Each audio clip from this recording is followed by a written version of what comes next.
Have you ever met someone and felt an instant, undeniable connection? A sense of knowing them from somewhere long before you ever spoke?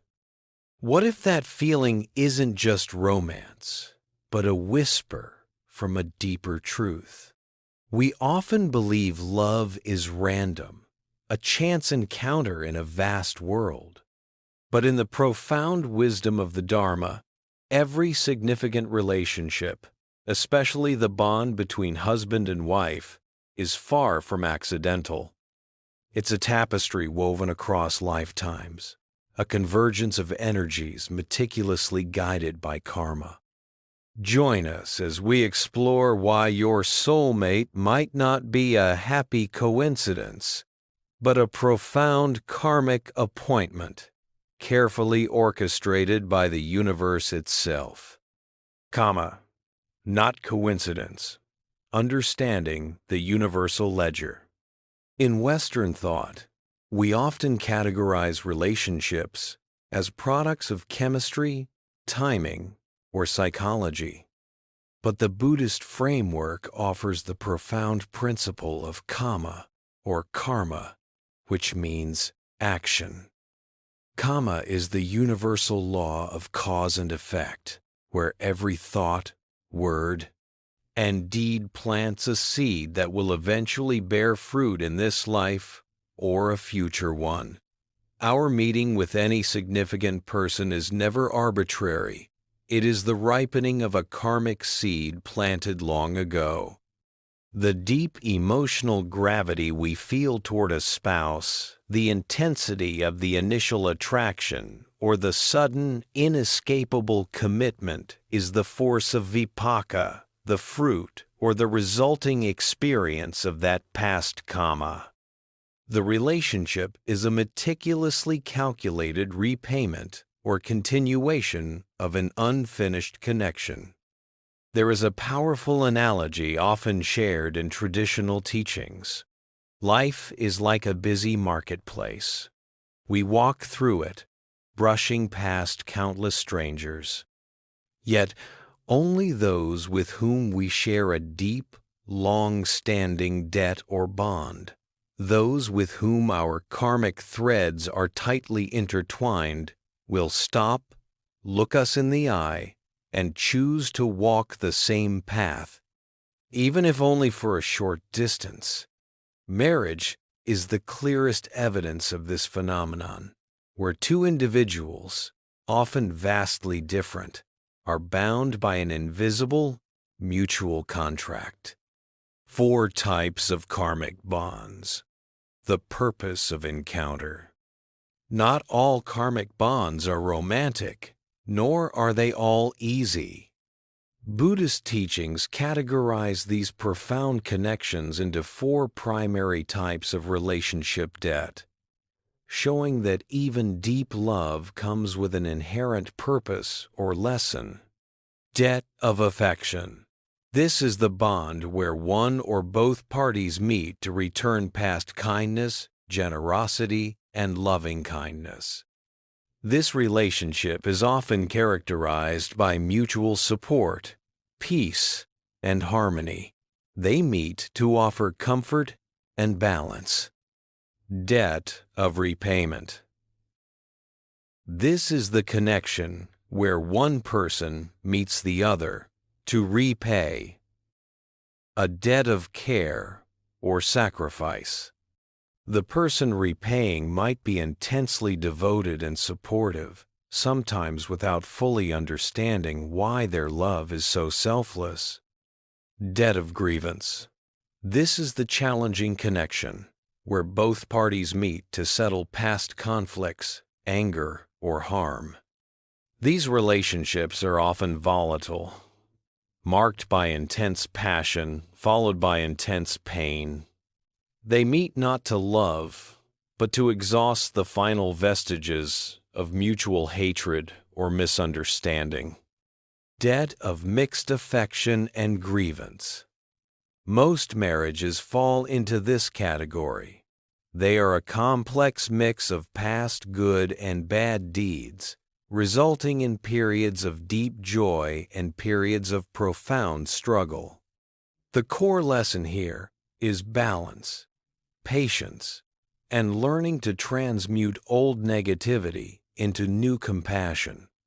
The beauty of understanding this is realizing that your marriage is not a fairy tale or a tragic flaw. It is a classroom. The purpose of the relationship is to exhaust the debt and perfect the Dhamma, the path of truth, within that interaction. The true meaning of soulmate, the unfinished business. We often romanticize the term soulmate as someone who completes us. The karmic perspective reframes this entirely. A soulmate is not the person who completes you, but the person who arrives with the necessary circumstances, the perfect combination of joy and friction to propel your spiritual growth. They are the mirror reflecting your own unfinished business. If you struggle with impatience, your partner may embody a quality that constantly challenges your control. If you struggle with self-worth, your partner might bring challenges that force you to find value internally. The key teaching here is about responsibility, as articulated by the Buddha in the Anguttara Nikaya. By the nature of their actions, beings are heirs to their actions. They are related to their actions, supported by their actions, and actions are their refuge. Anguttara Nikaya the 5th, 57. This means that the quality of your marriage today is directly related to the seeds planted yesterday, not just in a past life, but in the previous moments of this life. By understanding the principle of karma, we stop asking, "Why me?" and start asking, "What is the lesson this moment is offering me?" This shift in perspective turns a random relationship into a profound spiritual partnership.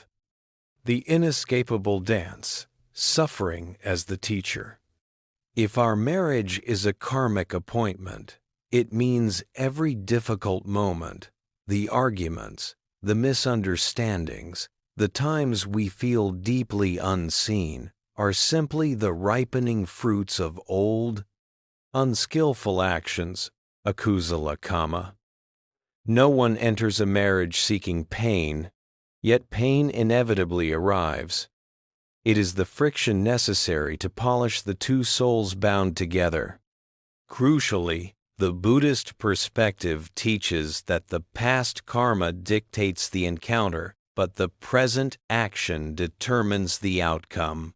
We are not passive victims of destiny.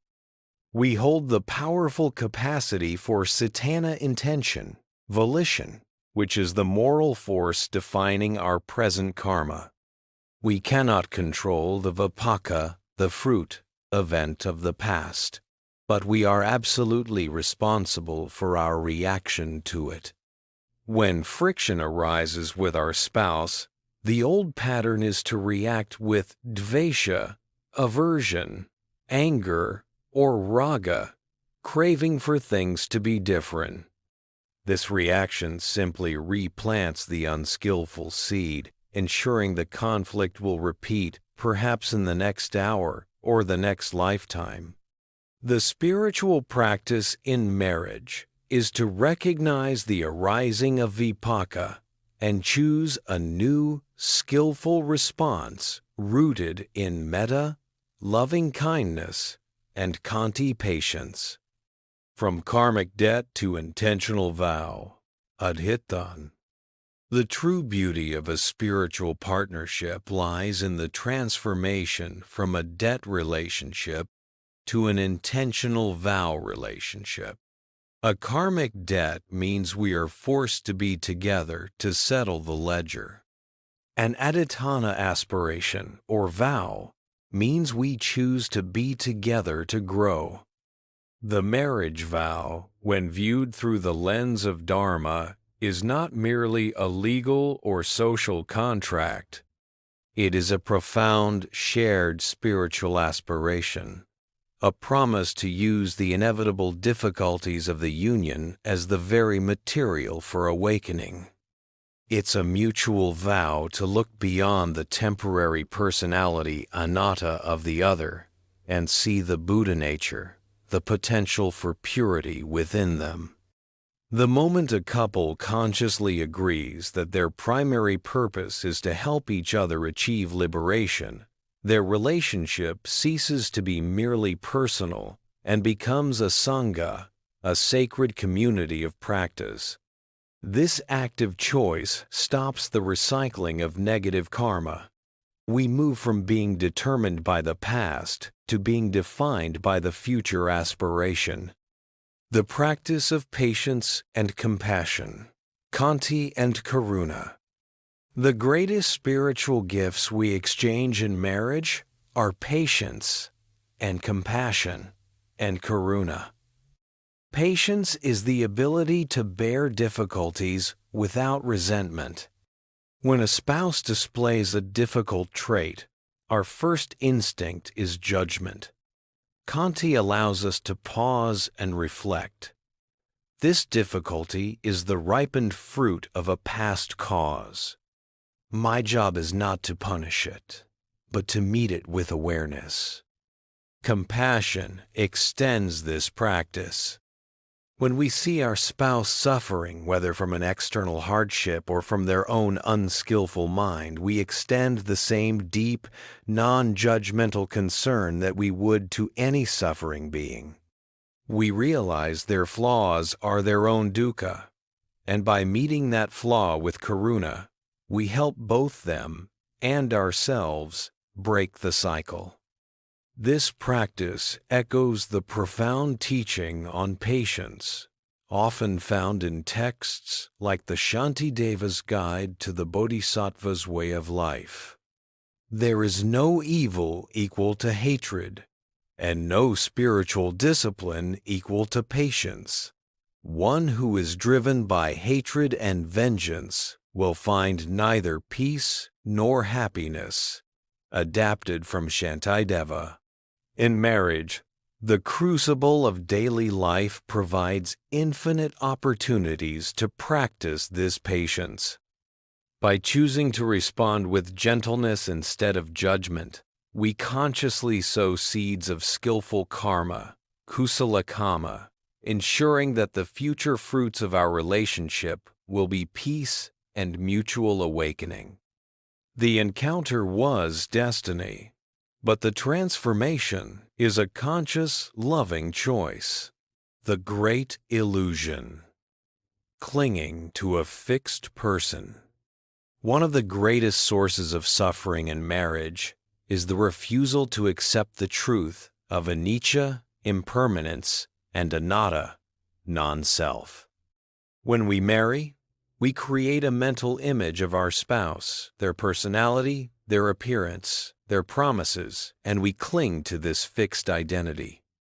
When our spouse changes, as all conditioned phenomena must, we suffer intensely. We complain, "You're not the person I married."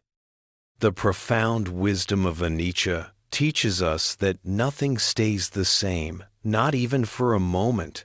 Our spouse's body is changing, their moods are shifting, their views are evolving, and so are ours. The belief that there is a static, separate self in our partner or ourselves to grasp onto is the root of the pain. The person we married years ago does not exist today. Today, we are married to a new person, constantly being remade by new karma and new experiences.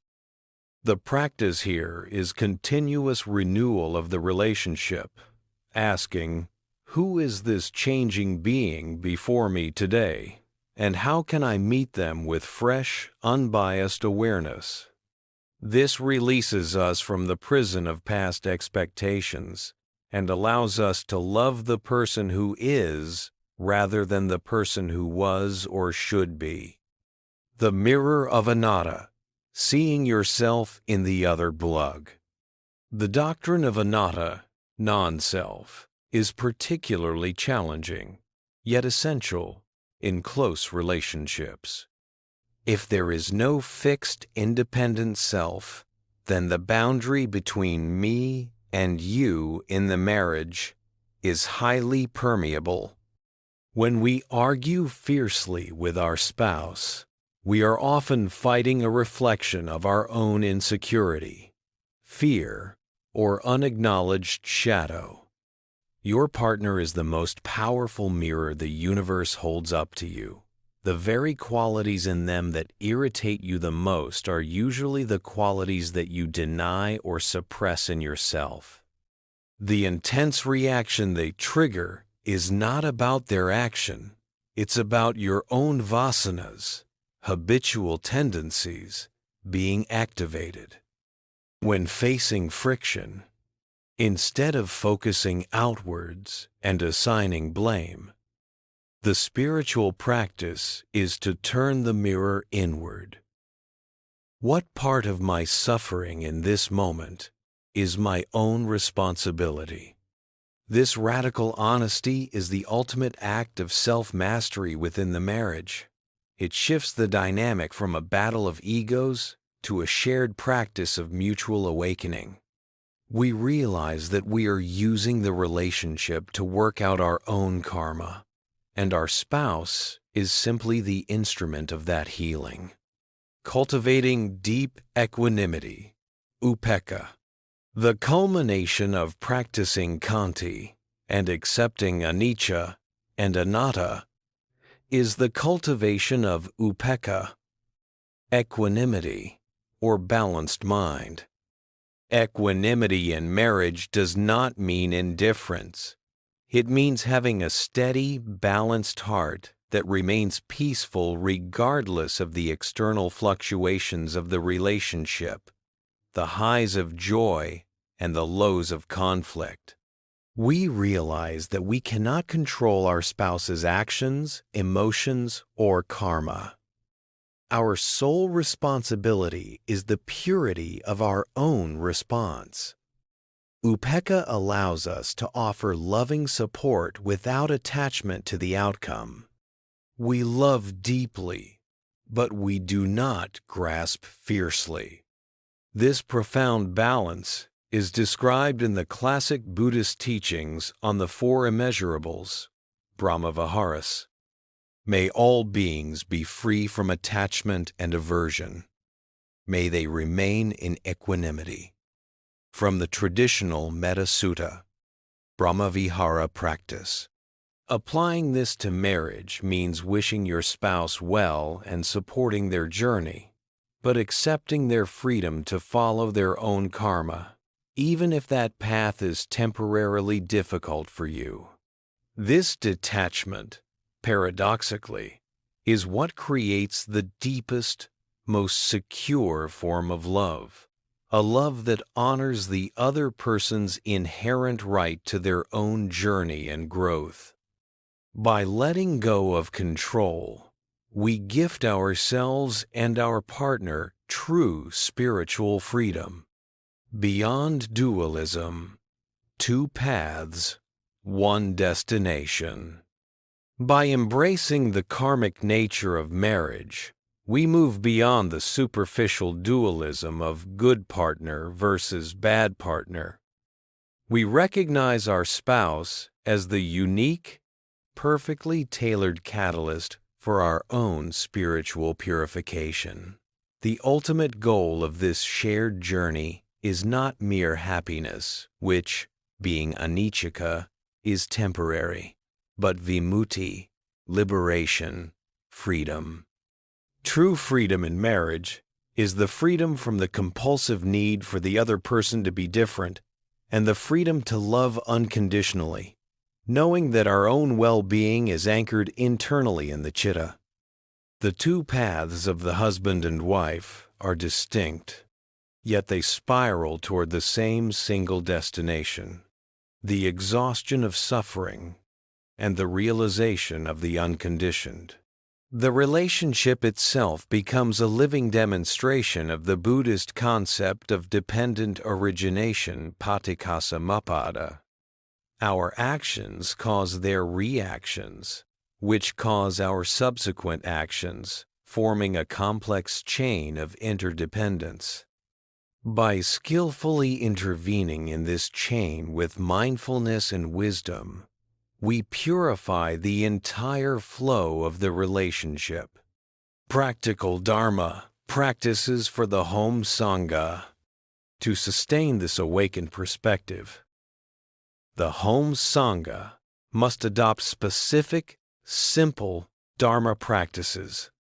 These practices transform the house from merely a residence into a training ground for liberation.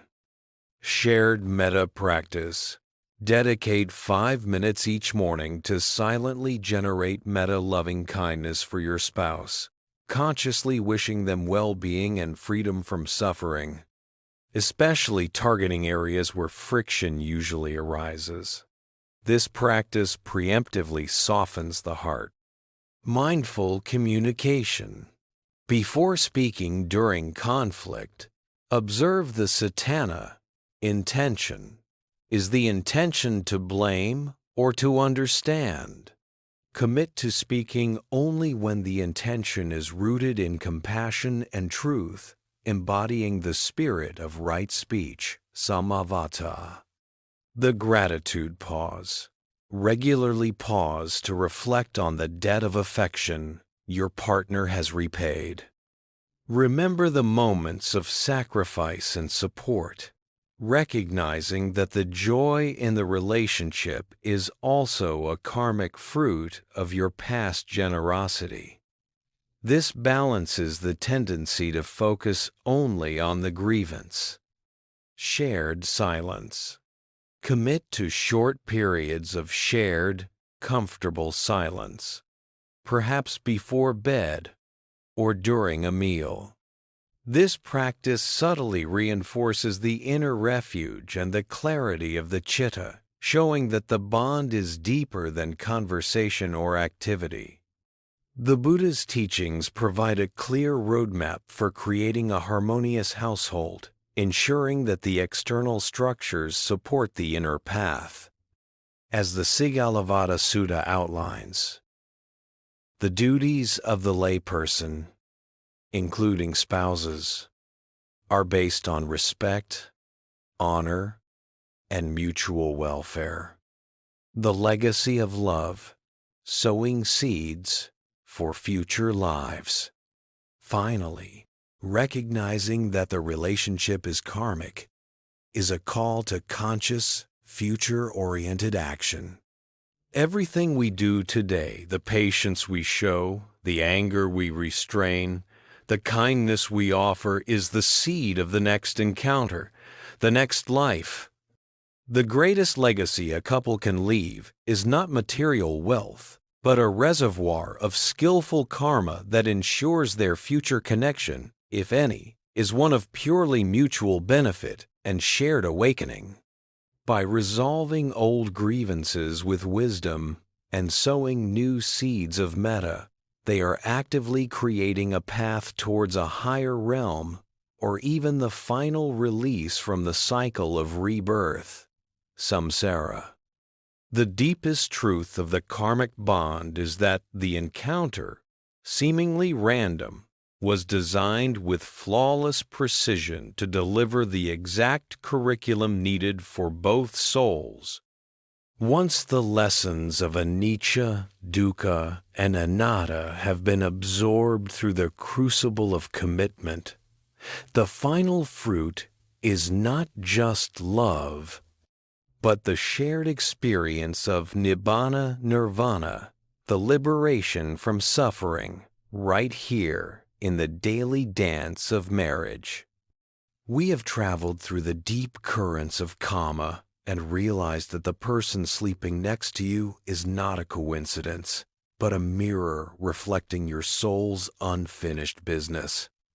The highest purpose of your marriage is not to find bliss, but to create a shared path to liberation.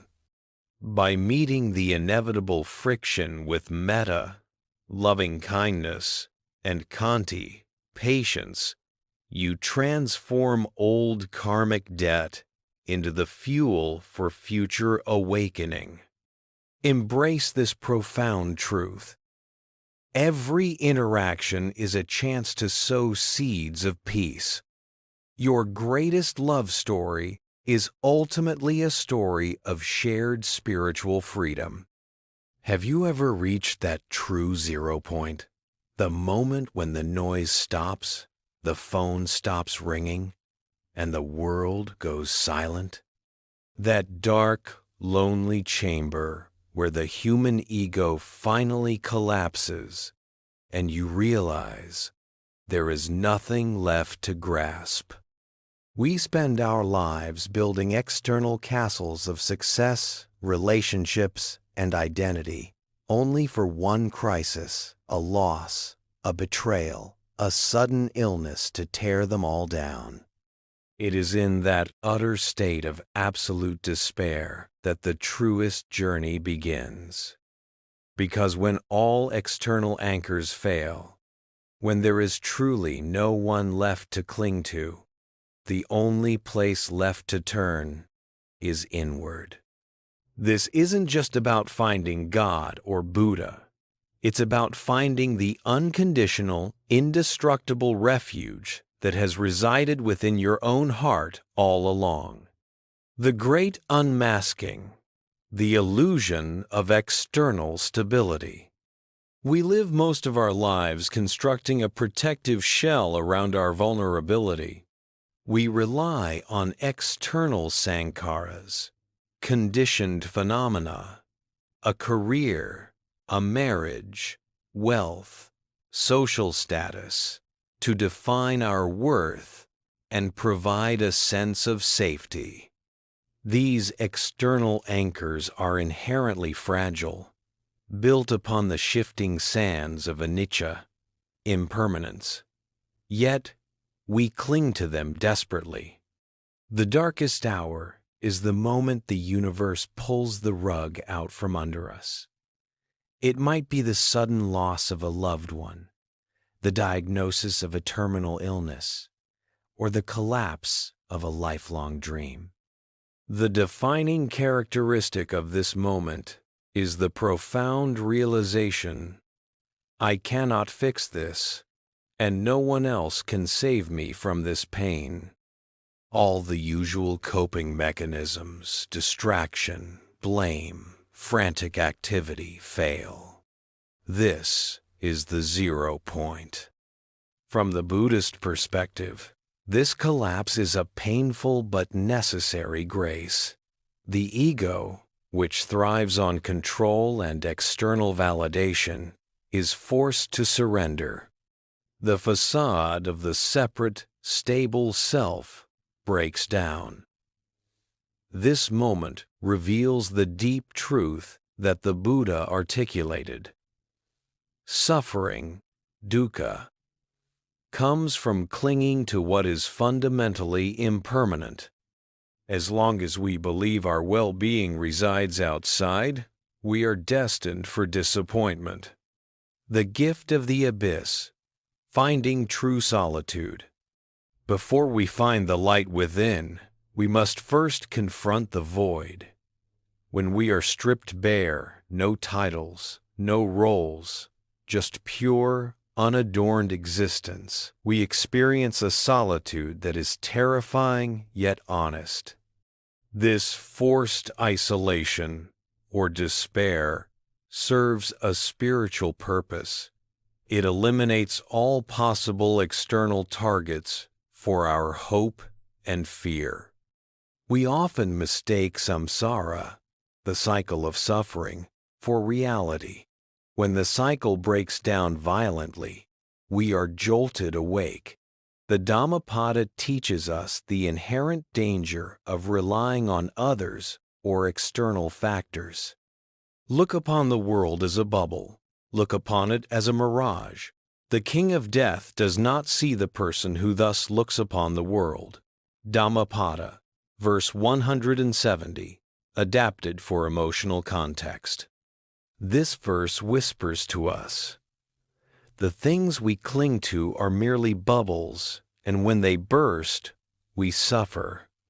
But if we recognize their ephemeral nature from the start, we escape the grip of the king of death, suffering, and despair." The abyss of despair is, paradoxically, the first place where we begin to see the world as it truly is. A constantly shifting mirage. The turning inward, the necessity of retreat. When the outside world offers no succor, the energy of searching turns 180 degrees. The mind, exhausted from seeking solutions, sinks into stillness. This is the crucial turning point, the moment we stop outsourcing our spiritual authority and begin the necessary journey inward, the journey to the citta, mind, heart. This turning inward is not an escape from the world, but a retreat to the inner sanctuary, allowing us to find the unconditioned. It is only in this radical emptiness, where the ego is quieted by fear and exhaustion, that we can hear the subtle, persistent voice of our own awakened nature. The deep lesson of despair is that it forces us to find the one refuge that can never be taken away, the Dharma itself, which is ultimately realized within our own experience. Despair is the fierce, uncompromising teacher that dismantles the false self so the true path to peace can be revealed. The journey with the Buddha does not begin on a mountaintop of success, but often in the valley of tears, when the exhausted soul finally cries out, "Where do I turn now?" The answer is immediate and undeniable. Turn to the self. Turn to the self. Turn to the self. Turn to the self. Turn to the self. Turn to the self. Beyond the storm. Locating the indestructible center.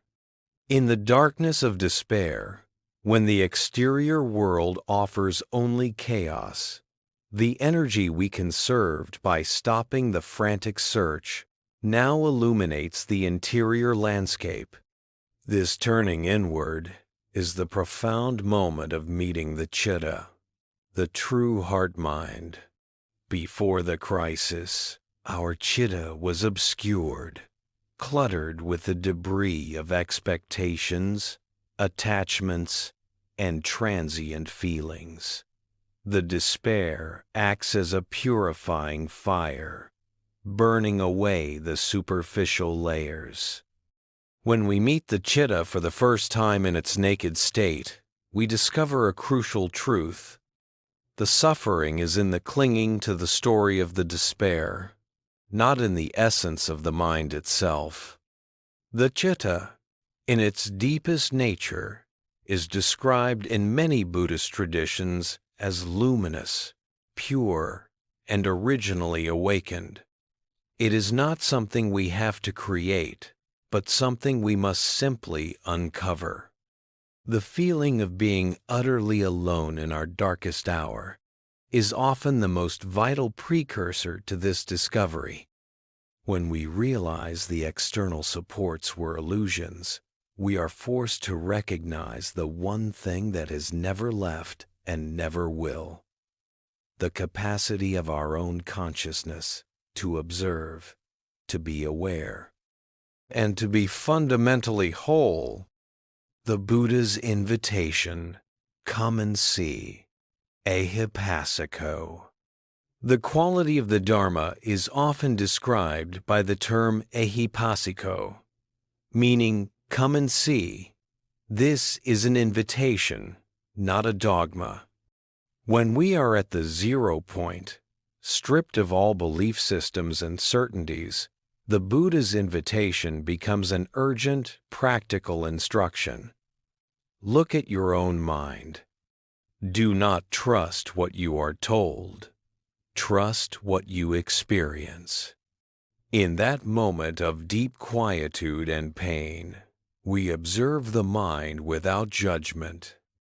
We see the thoughts of fear, grief, and abandonment arise, but we also realize that the consciousness observing those thoughts is separate from the thoughts themselves.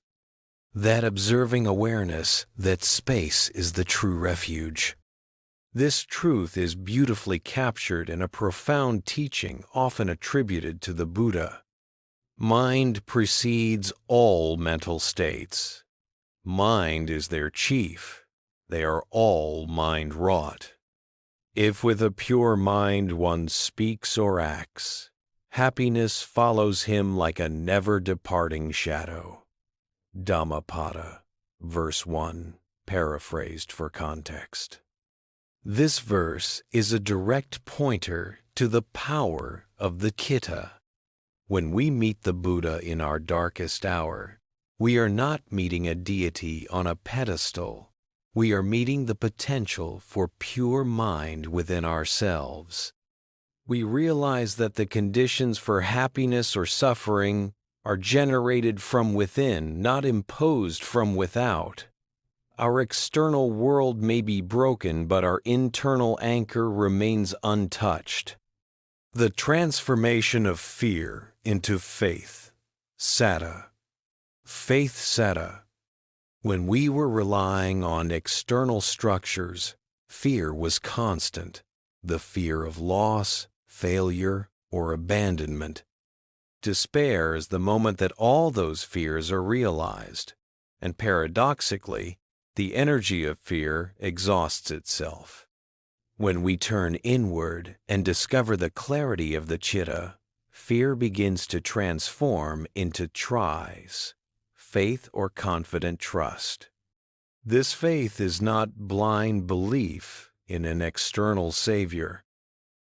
It is a profound trust in the inherent capacity of our own nature to handle life's challenges.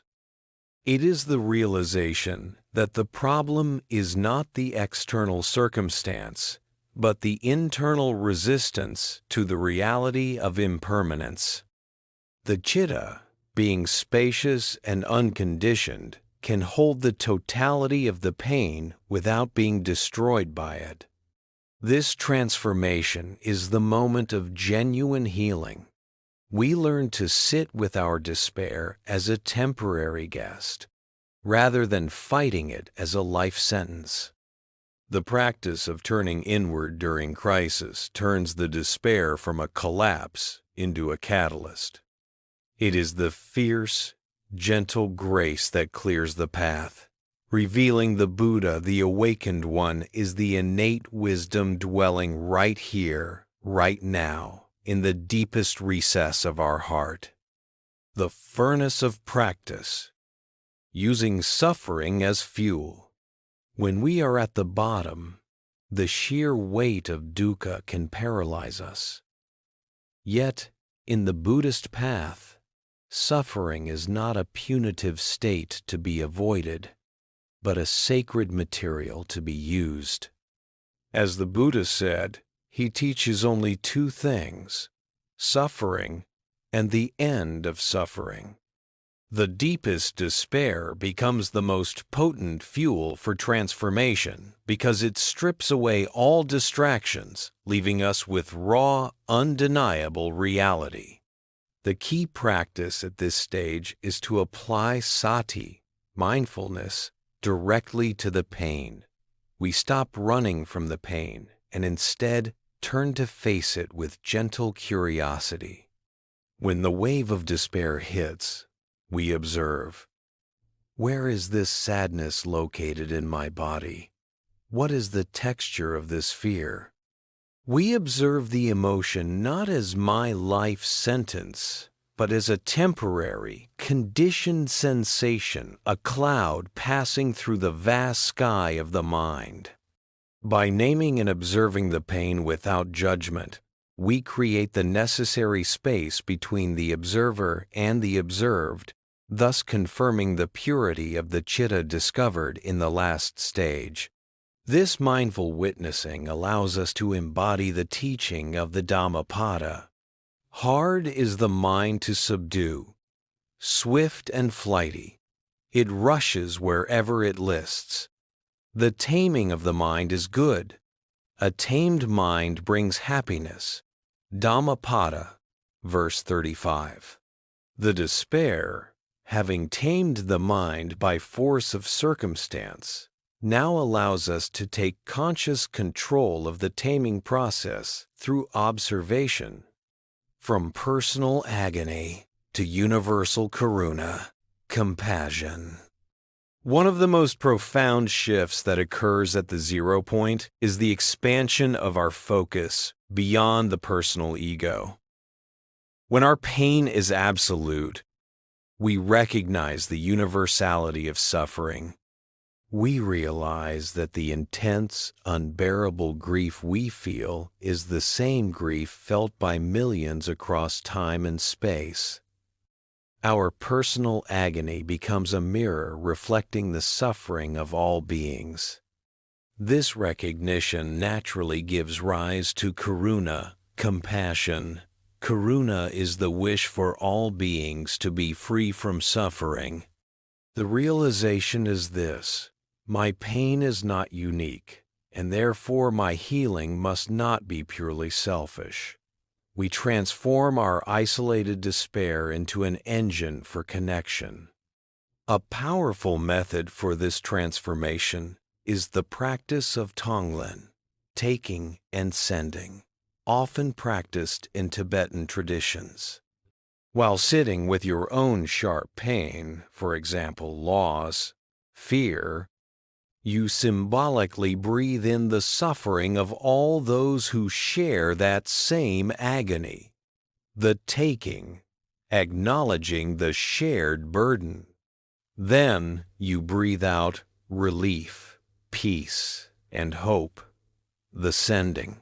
This practice fundamentally transforms the energy of despair from self-absorption into altruism. You are using the very thing that broke you, your suffering, to connect and heal the world. And in doing so, you heal yourself. The true meaning of refuge, the Sangha within. When the ego collapsed, we discovered the Buddha, the inner wisdom, and the Dharma, the path of truth. The final jewel of refuge is the Sangha, community. In the darkest hour, the Sangha may seem absent externally. But the deepest Sangha is the community of awakened qualities within our own mind. The inner forces of patience, kanti effort, virya, and wisdom, panya. When we are alone and broken, these inner qualities must rise to the occasion. We rely on the patience to simply breathe through the storm, the effort to keep the mind open, and the wisdom to remember the impermanence of the pain. The journey of meeting the Buddha in despair is thus a full circle. It begins with the dismantling of the external self, leading to the discovery of the unshakable inner refuge, and culminates in the fierce, revolutionary compassion that uses our deepest wound as the very source of strength and connection to all living things. The light we found in the abyss is now the lamp we carry to illuminate the path for others. Acceptance, the final act of surrender. The darkest hour is over, and the realization of the indestructible citta has been made. The final step in this transformation is acceptance, often related to upekkha, equanimity. Acceptance is not resignation. It is a profound, active agreement to meet life exactly as it presents itself, without demanding it be different. It means accepting the brokenness of the external world, the limitations of the human body, and the inevitability of suffering, all while resting in the untouched peace of the inner sanctuary. In the grip of despair, we fought reality. In the light of the inner Buddha, we embrace reality. This acceptance allows us to heal the final fracture, the resistance between what is and what should be.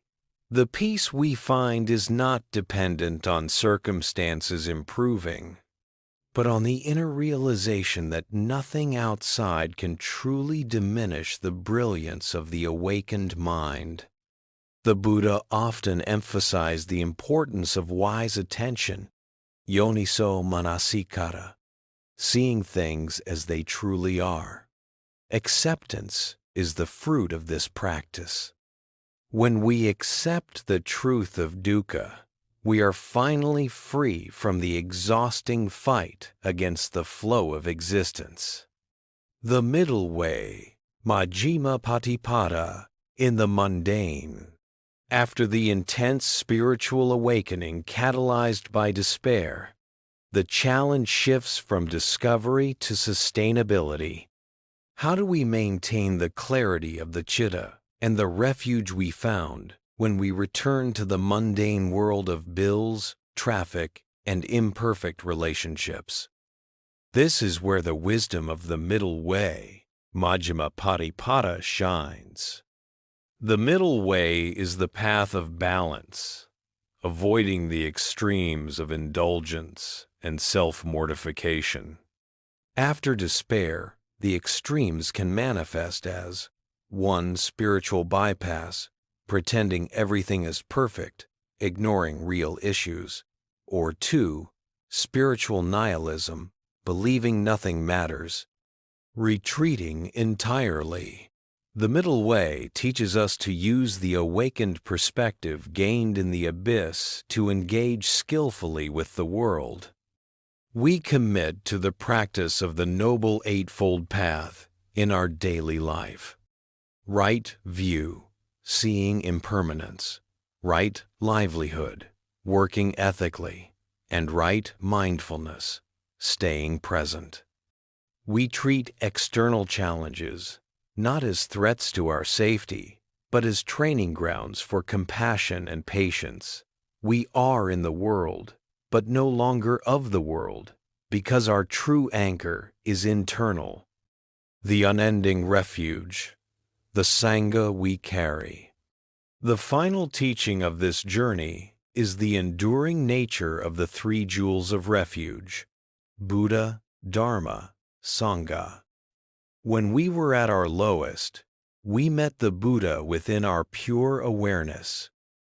We embraced the Dharma by accepting the law of impermanence. And now, the Sangha becomes the intentional community of spiritual friends and practices that support this inner realization.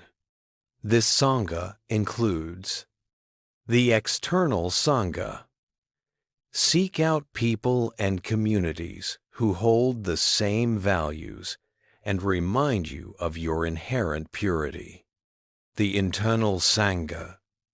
Regularly cultivate the inner virtues, Khanti, Virya, Panya, found in the crisis. The essence of the journey is recognizing that the greatest crisis of life is a profound spiritual invitation. When the external world shatters, it is not the end. It is the moment the true inner spiritual life begins. When we have exhausted all options and have nothing left to cling to, we are forced to finally turn and find the eternal, unshakable refuge, our own heart-mind, which is the seat of the awakened one. The meeting with the Buddha happens not in a temple far away, but in the deepest, quietest corner of our most desperate hour. We discovered that the collapse of our external world is not a curse, but a profound spiritual cue. When we have no one left to cling to, we are finally invited to turn inward and meet the Buddha, the awakened awareness residing in our own pure citta. This inner journey transforms despair from an ending into a radical beginning, revealing the unshakable refuge of mindfulness, compassion, and acceptance. Now, carry this realization with you. No external storm can extinguish the light you found in the darkness. Trust the stillness within. The greatest comfort is knowing that when everything else fails, your own heart remains your ultimate, eternal home. Close your eyes for a moment. Can you feel the weight? That sharp, persistent ache in your chest? The one tied to a moment you just can't let go of? It's the memory of a deep wound, a betrayal, a cutting word. That burden you carry, it's not hurting the person who wronged you. It is slowly, silently, poisoning your own well-being. We've been taught that to forgive is to absolve the other. But what if it's an act of profound self-compassion? What if true liberation isn't about them paying the price, but about you finally stepping out of the prison of resentment you built with your own hands? Let's unlock the ancient wisdom that proves forgiveness is not a gift to the other, but a boundless grace you give yourself. The anchor of suffering, why we cling to pain. The word resentment is deceptively soft, yet its effect is like swallowing a slow-acting poison, hoping the person who hurt you will suffer the consequences. When we hold on to anger, injustice, or betrayal, we are essentially replaying a painful movie, forcing ourselves to experience the hurt again and again. This is the heavy anchor we drag behind us, keeping our soul ship stuck in the turbulent waters of the past. Why do we cling to this pain? Often, it's because we mistake resentment for justice. We believe that by holding on to the hurt, we are somehow punishing the perpetrator or honoring our own suffering. But in the gentle, profound wisdom of the Dharma, resentment is simply defined as a form of suffering or dukkha, specifically an unskillful reaction to an unpleasant feeling. The Buddha taught that all suffering originates from attachment, and the attachment to the narrative of our victimhood, the attachment to the rightness of our anger, is one of the strongest bonds. It's an ego trap. Our ego whispers, "If I forgive, it means what they did was okay, and my pain was meaningless." The fire of aversion, dvesha, and its devastation. In the Buddhist tradition, resentment falls under the category of dvesha aversion, hatred, ill will. One of the three poisonous roots, trivesha, that fuel the cycle of suffering, samsara. This poison is a fiery energy that burns us from the inside out. Imagine carrying a glowing ember in your closed fist. The person who gave you the ember is long gone, but your own hand is blistering. The heat of aversion manifests not only spiritually, but physically in stress, anxiety, high blood pressure, and chronic tension. The Buddha speaks clearly about this inward damage. He advises us to monitor our minds, recognizing that hateful thoughts contaminate the mind stream. In the Dhammapada, verse 5, it is said, "Hatred is never appeased by hatred in this world. By non-hatred alone is hatred appeased." This is a law eternal. This quote is the core healing mantra. The Buddha doesn't deny the pain of the wound, but he provides the antidote. The external event that caused the wound is over, but the internal reaction, the hatred, the bitterness, is a continuous choice. If we use hatred to try and destroy the perceived enemy, we only destroy our own peace. The prison we build, a fable of letting go. To understand the absurdity of clinging, consider this simple yet powerful Buddhist teaching story. Two monks, Tanzan and Aikido, were walking along a muddy road. A young, beautiful woman in a silk kimono stood by a crossing, unable to step across the deep mud. Tanzan immediately picked her up, carried her across, and set her down on the other side. The monks continued in silence for miles. Finally, Aikido could not contain himself and burst out. "We monks are forbidden to go near women, especially young and lovely ones. Why did you break the rule?" Tanzan simply replied, "I set the woman down back there. Are you still carrying her?" This story captures the essence of resentment. The initial incident, the mud, the offense, is over. The moment is done. But one monk, Aikido, representing the clinging mind, chose to carry the heavy burden of judgment, attachment to rules, and inner conflict for miles. Resentment is carrying the person who wronged you on your back long after the incident is physically over. It is self-inflicted imprisonment. When we practice mindfulness, we begin to observe the mechanism of resentment.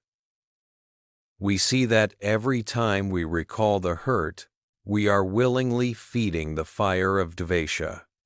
The path to peace, therefore, begins not with the act of forgiveness toward the other person, but with the radical revolutionary act of choosing to put down the burden for ourselves.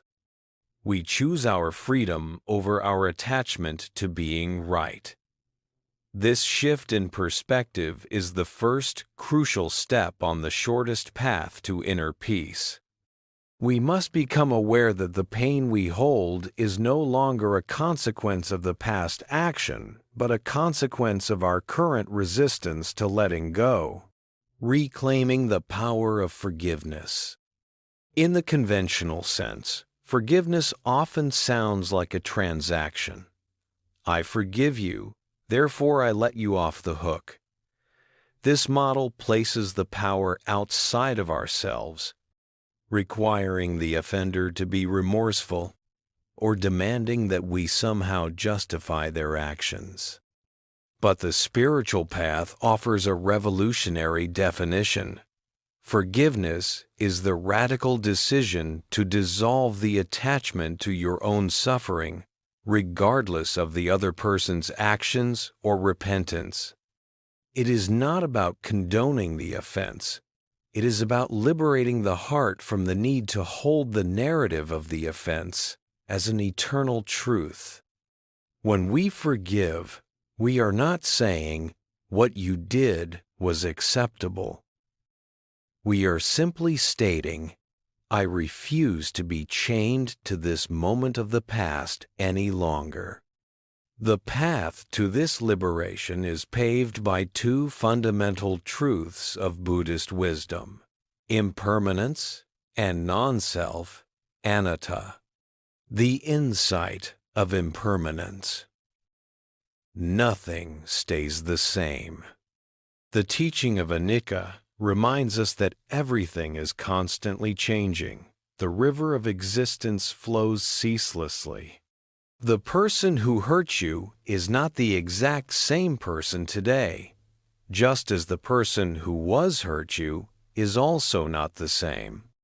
Resentment insists on freezing time, turning a fleeting, painful moment into a permanent identity. It tells us, you are a victim, and they are the villain, trapping both parties in unchanging roles. The practice of forgiveness is the practice of seeing the flow. It's recognizing that the conditions which led the other person to act out of ignorance, anger, or fear are also impermanent. Their capacity for change is real, even if we never witness it. Crucially, our capacity to heal and move beyond the suffering is also assured by impermanence. The pain does not have to be a permanent state. By seeing the injury through the lens of anicca, we allow the memory to soften, recognizing it as a transient cloud that is past, rather than a fixed mountain blocking our future. The wisdom of non-self, the illusion of the solid self. This is perhaps the most profound key to true forgiveness.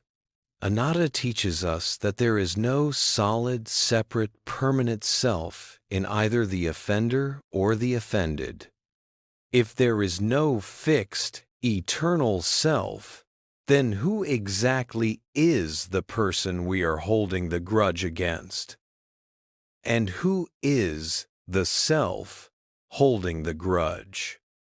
The person who acted hurtfully was operating under a heavy burden of their own conditioning, their own karmic formations, their own ignorance, avidya. They acted out of confusion, driven by causes and conditions that were often beyond their conscious control. The offense was an act of suffering projecting outward. When we truly grasp anatta, we see the pain not as a personal, targeted attack from a solid villain, but as an expression of universal human suffering. This perspective doesn't excuse the action, but it removes the sharp, personal sting of "I was wronged." The Metta Sutta, the discourse on loving kindness, guides us toward this understanding by instructing us to cultivate a mind of boundless goodwill toward all beings, without distinction. As a mother would protect her only child at the risk of her own life, even so, let him cultivate a boundless heart towards all beings. This boundless heart doesn't exclude the person who harmed us. We realize that the other person is also tangled in the web of suffering. Holding on to hatred is futile because we are essentially fighting a ghost, a person whose actions were driven by temporary, illusory conditions. When we forgive, we are acknowledging the shared vulnerability of the human condition, releasing ourselves from the dualistic thinking of good me and bad them. We understand that all beings, including the offender, seek happiness and are simply misguided in their pursuit. By practicing forgiveness through the lens of anicca and anatta, we move beyond the superficial idea of simply letting go.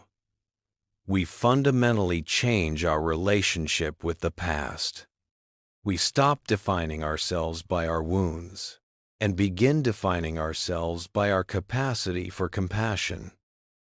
We cease being the carrier of the anchor and become the ship sailing freely toward the shore of peace.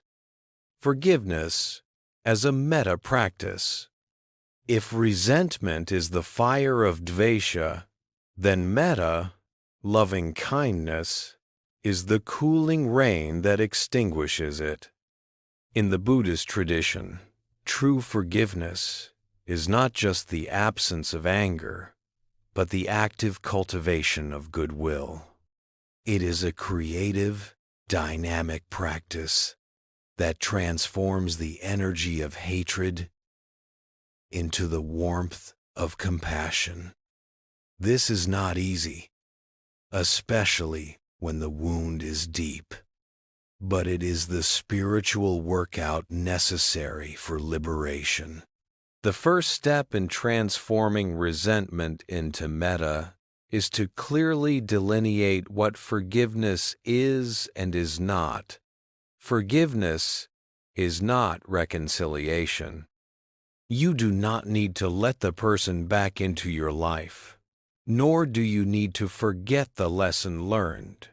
Forgiveness is a private internal operation, the decision to stop letting the past consume your present moment. Step 1.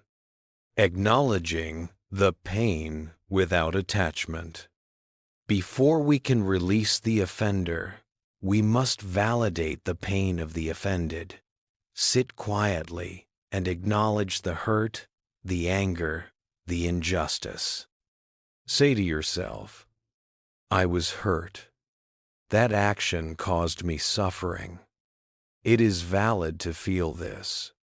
This honest acknowledgement prevents the anger from being suppressed, which only hardens the heart. However, we then apply the wisdom of non-attachment. We observe the feeling anger, hurt, as a passing mental phenomenon, recognizing that this feeling is not me. It is merely passing through. We hold the pain gently, without feeding the narrative that causes it to fester. The Visuddhimagga, Path of Purification, a classic text, advises against dwelling on the harm, suggesting that sustained, mindful awareness of the feeling as just a feeling impermanent and impersonal is the key to reducing its power. Step 2. The radical shift.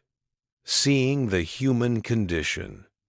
This is the most challenging and most rewarding step, shifting our view from the offense to the suffering of the offender. Every cruel action is born of ignorance and suffering. The person who inflicts pain is themselves wounded. They are trapped in their own cycle of fear, delusion, or deep insecurity. They are, in fact, victims of their own unskillful minds. When we can genuinely see the offender not as a demonic entity but as a misguided, suffering human being, compassion naturally begins to arise. The target of our metta becomes the suffering within them, not the action they performed.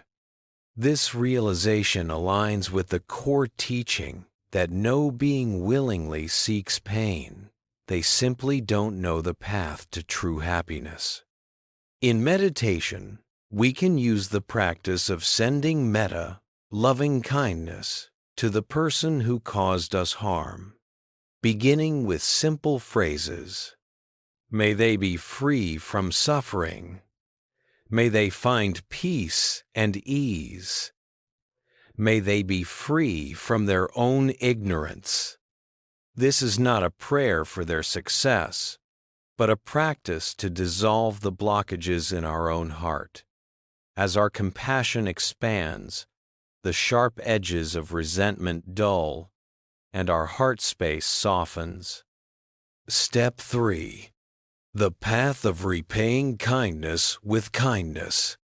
The story of the Buddha and Angulimala. The ultimate expression of true release is the willingness to repay negativity with grace. The story of the notorious serial killer Angulimala and the Buddha illustrates this perfectly. Angulimala was a violent bandit driven by a dark vow, wearing a necklace of his victim's fingers. When he finally encountered the Buddha, he was intent on taking his life. The Buddha simply stood still, radiating an immeasurable calm and loving kindness. He didn't fight or flee. When Angulimala shouted, "Stop!" the Buddha gently replied, "I have stopped." Angulimala. It is you who have not stopped. This act of non-aversion, of seeing the lost human being beneath the murderous rage, broke through Angulimala's delusion. The Buddha did not forgive him through words of absolution, but through the pure power of metta that transformed the criminal into a monk and an arahant, fully enlightened being. This story teaches us that the highest form of forgiveness is the unwavering demonstration of peace in the face of aggression. By refusing to engage in the cycle of hatred, we become the break in the chain of karma. We choose to be the light that ends the darkness, proving that, when resentment is released, the heart is light as a cloud. This profound lightness is the reward of cultivating true metta. The immediate harvest, health and wholeness. The spiritual work of forgiveness yields immediate, tangible rewards that go far beyond abstract ethics. When we release resentment, we stop the internal conflict that consumes vast amounts of psychological and physical energy. The moment the weight is truly lifted, the heart experiences a profound sense of lightness and space, fulfilling the promise. When resentment is released, the heart is light as a cloud. Science now confirms what the Buddha taught millennia ago. Anger and hatred are detrimental to well-being.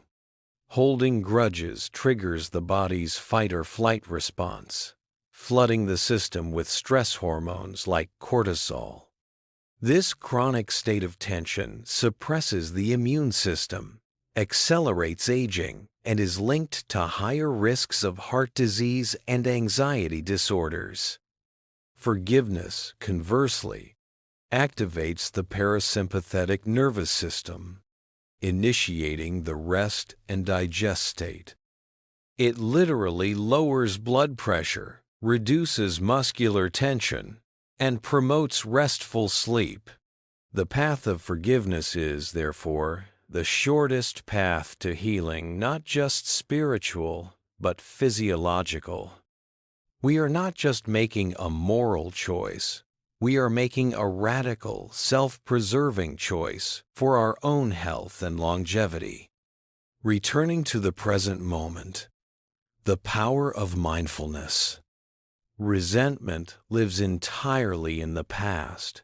It forces us to constantly re-engage with a moment that is finished, thereby stealing our ability to live fully in the present. When we forgive, we reclaim the now. This is where the practice of mindfulness, sati, becomes crucial for maintaining the lightness we've achieved. Mindfulness allows us to observe the insidious ways old habits of thought try to creep back in. A trigger, a song, a place, a memory might suddenly resurface the painful narrative. The unforgiving mind instantly hooks onto this, reigniting the flame of devesha. The mindful response is different. We recognize the thought, the thought of the past injury has arisen. It is just a thought. We label it, we observe it with neutrality, and we let it pass, refusing to feed it our energy. This practice aligns with the core teaching in the Samyutta Nikaya, where the Buddha advises against dwelling on the past or future. Do not hanker after the past. Do not long for the future. The past is gone. The future is yet to come. See with insight the phenomenon present here. Forgiveness, seen through sati, is simply the discipline of choosing the freedom of the present moment over the bondage of the past narrative every single time the memory arises. Expanding the circle, compassion for all. Once we have experienced the immense relief of forgiving another, we gain the necessary wisdom to apply that compassion universally, starting with ourselves. Often, the hardest person to forgive is the self, for past mistakes, misjudgments, or for allowing the injury to happen. True spiritual liberation is incomplete without self-forgiveness. We must extend the same boundless metta to our own conditioned, imperfect self that we extended to the offender, recognizing our own anicca and anatta. The liberated heart, lightened by forgiveness, naturally expands its empathy. We begin to see all interactions through the lens of compassion, understanding that all beings are struggling, stumbling, and learning. This expansive view, rooted in genuine release, is the final destination of this journey, living with an open heart that anticipates goodness rather than bracing for harm.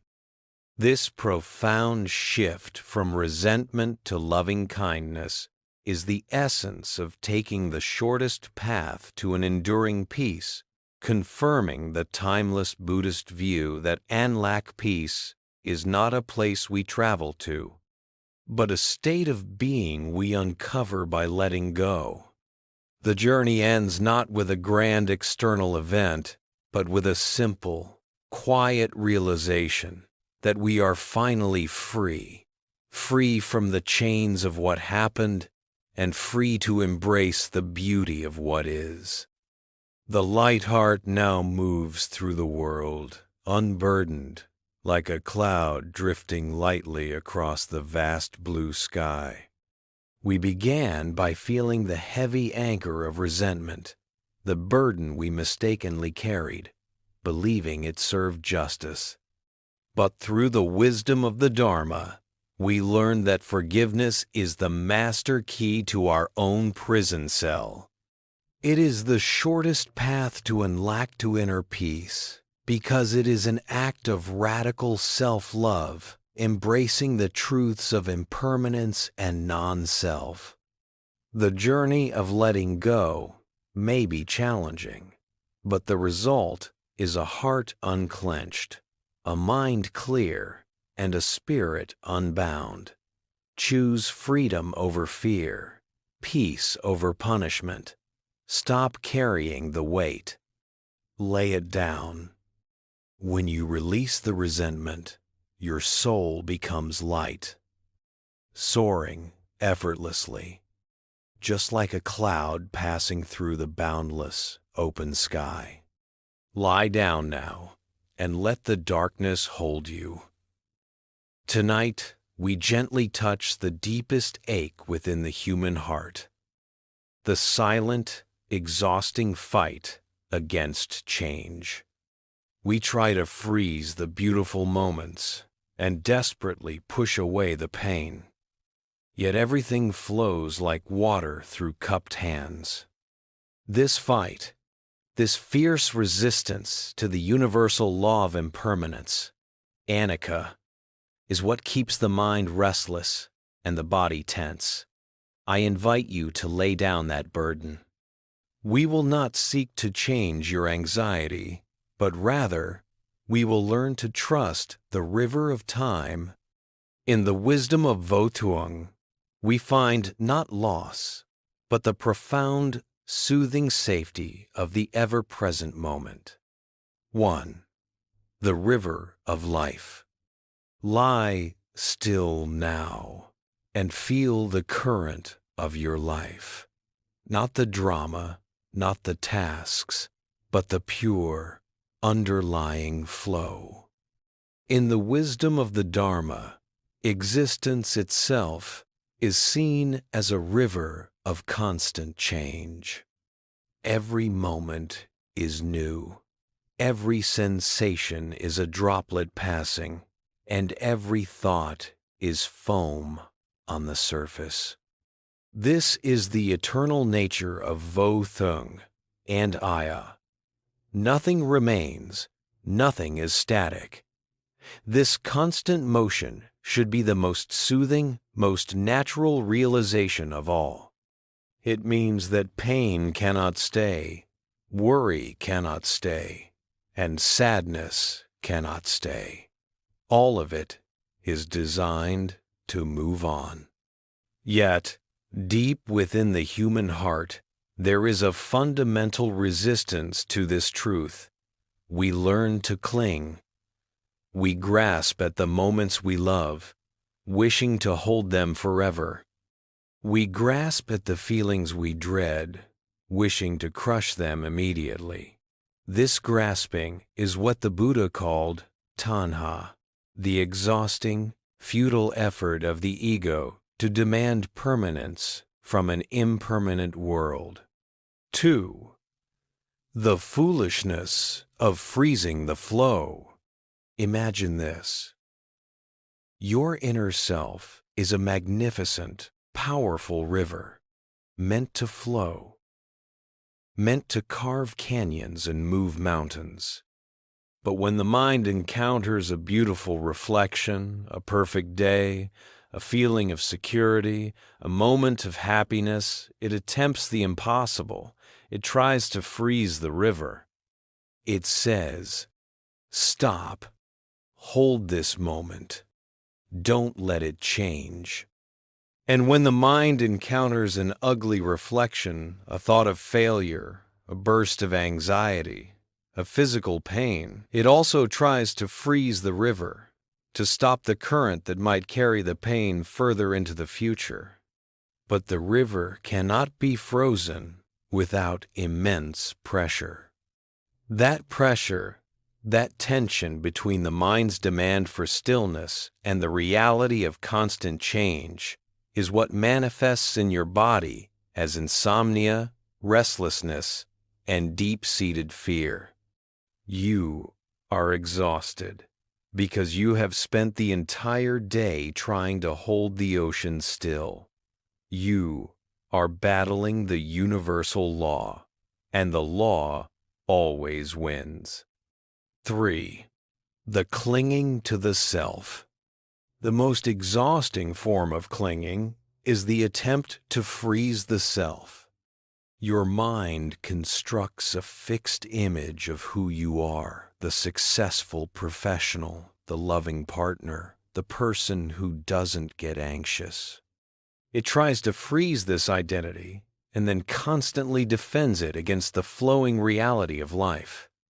When change occurs, when you make a mistake, when you age, when you feel a sudden, unexpected emotion, the frozen self cracks. The tension of holding that fixed image is what keeps you awake tonight. I invite you to consciously notice this pressure now. Feel the parts of your body that are tense, holding an emotion or a thought in place.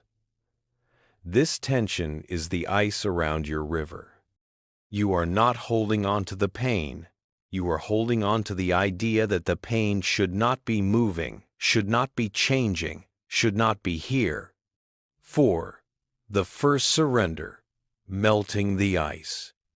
The first step toward the wisdom of Votung is not to force the river to move, but simply to stop trying to freeze it. Gently and intentionally release the muscular tension in your jaw, your shoulders, and your stomach. These are the physical points where you are holding on to permanence. As you exhale, let go of the need to decide what the next moment should be. Let go of the need to be the person you were yesterday. Let go of the need to control the thought that just arrived. Allow yourself to feel the natural, unstoppable flow of your own existence. This flow is life itself. It is safe, it is tireless, and it is carrying you now. In the deep understanding of impermanence, there is no need for effort. There is only the profound, restorative peace of letting go and letting flow. 1. The drama of the mind's hosting. Settle deeper into the cushion of your breath. As your body rests, observe the activity still happening in the upper rooms, the bustling, often chaotic environment of your mind. When a thought or emotion arrives, say, a surge of worry about tomorrow, or a flash of old shame, the clinging mind treats it as a permanent tenant. It believes this guest has come to stay forever. We panic, slam the door shut, and fight to evict the visitor. Or worse, we frantically clean the house, rearranging all the furniture, our mental landscape, to make this particular guest feel welcome, hoping it will solve all our problems. This battle of hosting and fighting is the intense mental work that prevents true rest. It is the exhausting resistance to the simple fact that thoughts, too, are subject to Vo-Thuong. 2. The Zen of the Guest House. Tonight, we adopt the posture of the empty guest house. Imagine your consciousness not as a fixed personality defined by its contents, but as a spacious, empty dwelling. Every thought, every memory, every emotion, even the most painful or exciting one, is simply a temporary visitor. When a guest arrives, you do not have to give them the deed to the house. You simply open the door, acknowledge their presence with neutrality, and know that they will eventually check out. The worried thought arrives. I haven't finished the project. You nod. Hello, worry. I see you. You do not offer it tea. You do not ask it about its future plans, and you do not debate its right to be there. You simply let it stand in the hallway, knowing its impermanent nature means it will soon depart. The uncomfortable feeling of grief arrives. You don't try to lock the feeling in the attic or pretend it isn't there. You simply acknowledge, hello, grief. You are here now. Grief, like all things, will evolve, shift, and eventually pass on the current of change. 3. The power of neutrality. The moment you apply the wisdom of impermanence to your thoughts, you remove their power to anchor you. The thought is not you. The feeling is not your destiny. They are just events occurring in the spaciousness of the guest house. Try this now. Find the most distracting, persistent thought in your mind. Instead of arguing with it, mentally place a small, clear label on it. Passing. See the urgency drain out of it. It loses its gravity because you have recognized its nature as a temporary droplet on the river of change.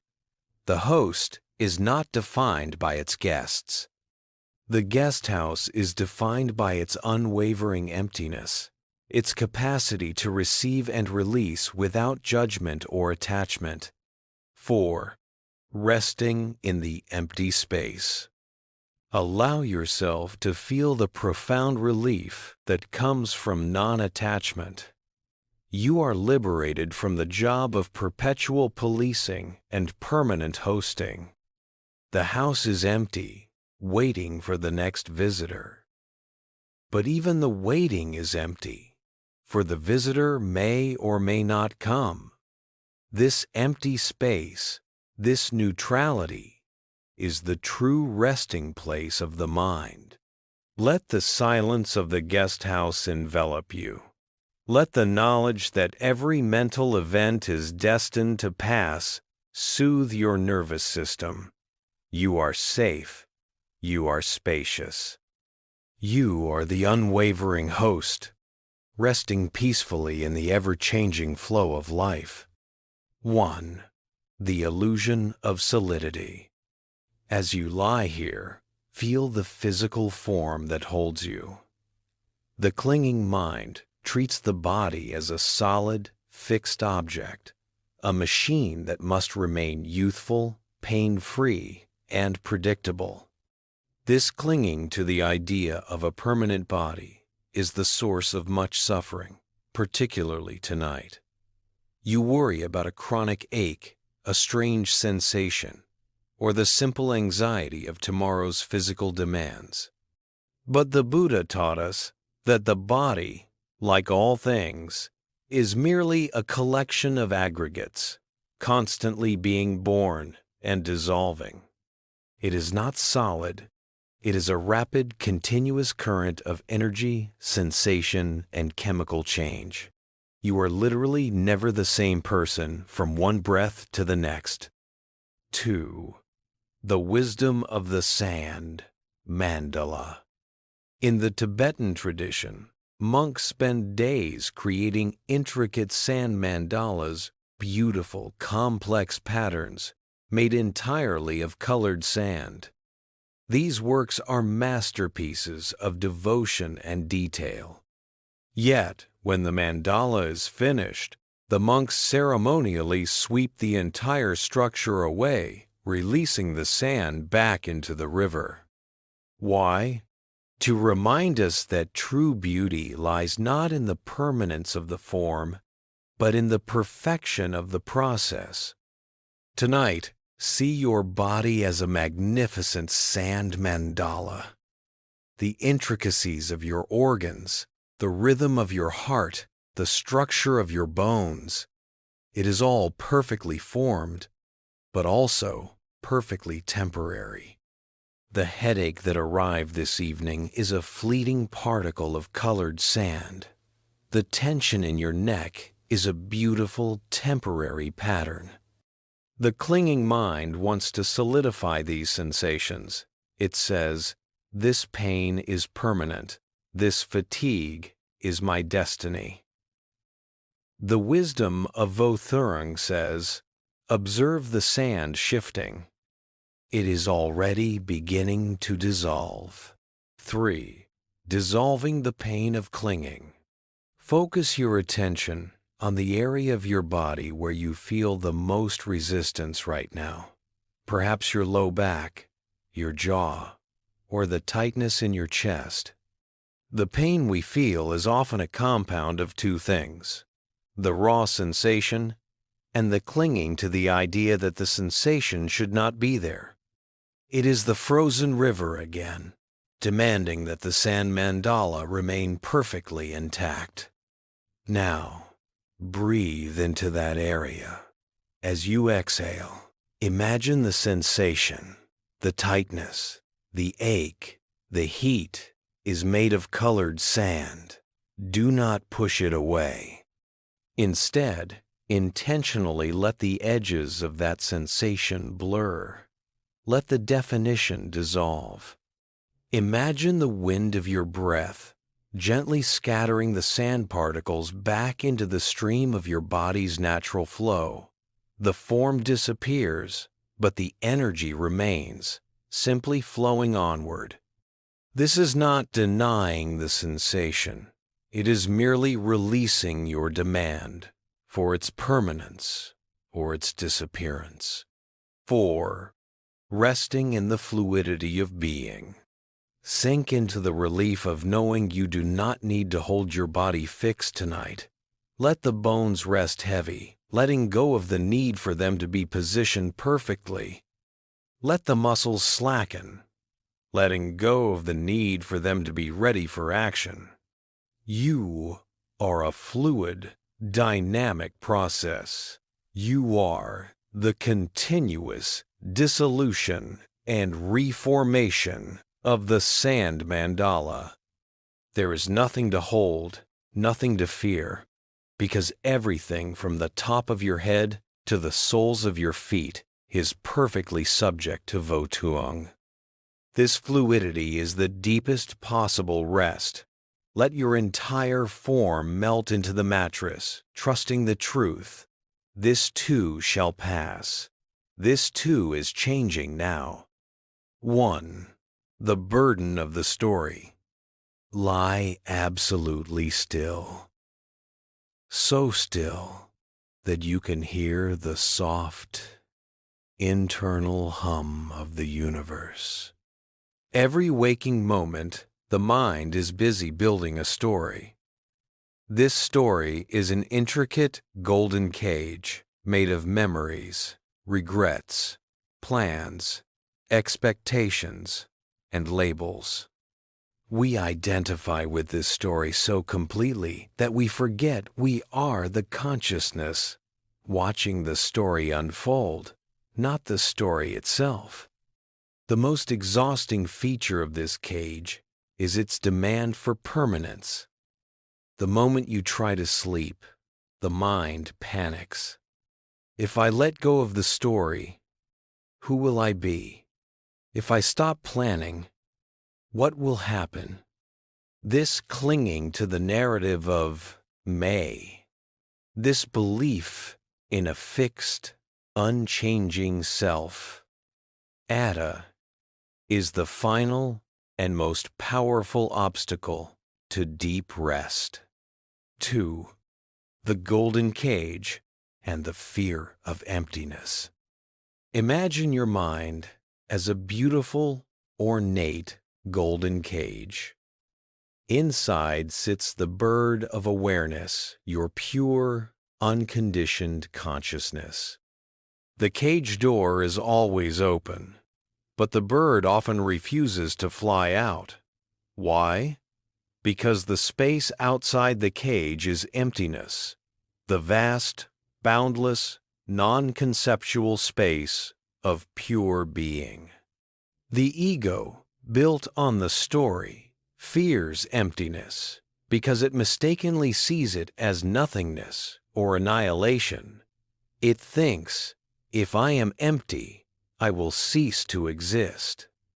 But in the wisdom of the Dharma, emptiness is not nothingness. It is everythingness, minus the clinging. It is the boundless potential, the pure space where all things arise and pass without leaving a stain. It is the ultimate relief, the infinite safety. 3. The practice of emptiness. Tonight, we practice freeing the bird of awareness. We realize that the story is Vothung. It is constantly changing and dissolving, even as you lie here. Notice your most dominant label, I am a worried person. Observe the label dissolve. Notice your most pressing regret. I should have done that differently. Observe the regret dissolve. You don't have to fight the story. You simply stop feeding it the fuel of your belief. Recognize that all these labels are just ephemeral sounds bouncing off the spacious walls of the golden cage. As you breathe, allow the bird of awareness to step onto the open perch. Feel the immensity of the space outside the cage. This space is not scary. It is the most gentle, most accommodating place in the universe. It is the space that holds the rise and fall of galaxies, and it is holding you now. 4. Resting in boundless space. Feel the relief of anatta, the understanding that there is no fixed, permanent self to defend tonight.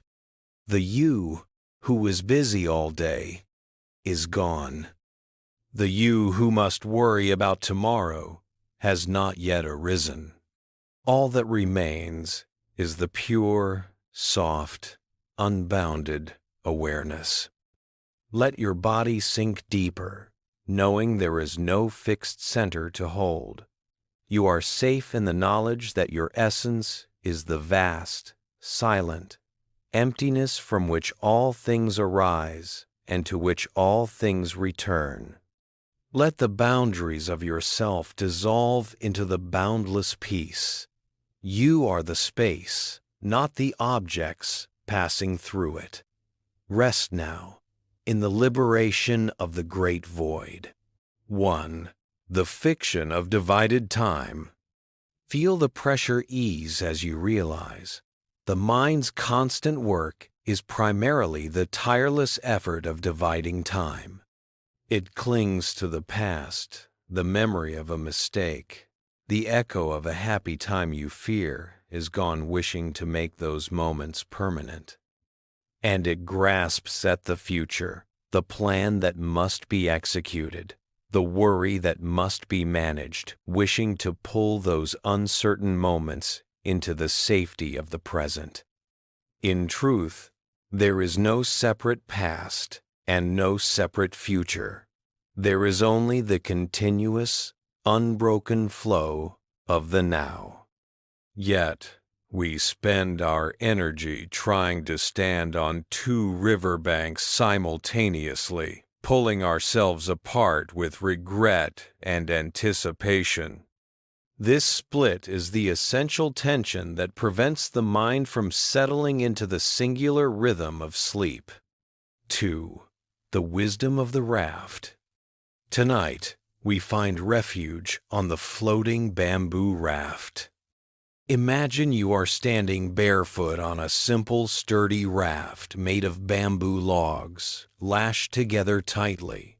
This raft is your body and your breath. It is simple, humble, and perfectly equipped for the journey. The water rushing immediately beneath the raft is the present moment. This is the only place where the raft actually touches the world. The past is the riverbank you have already passed. It looks solid, but you cannot return to it. The future is the bank ahead, shrouded in mist. You cannot step onto it, you cannot control what is there, and you cannot even see it clearly yet. Your only job is to simply stand on the raft.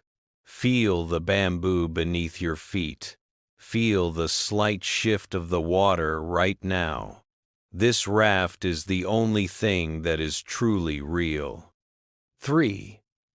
Letting go of the banks. Use your breath to deepen your presence on the raft. Inhale. Feel the rising of your chest, the now coming to meet you. Exhale. Let go of the need to look back at the receding shore, the past. Release the regret, the should-haves, and the longing. They are merely banks of sand that the river has already washed over. Volthung means that moment is gone, and you are free from its permanence. Inhale, feel the rise. Exhale. Let go of the need to frantically scan the mist ahead, the future.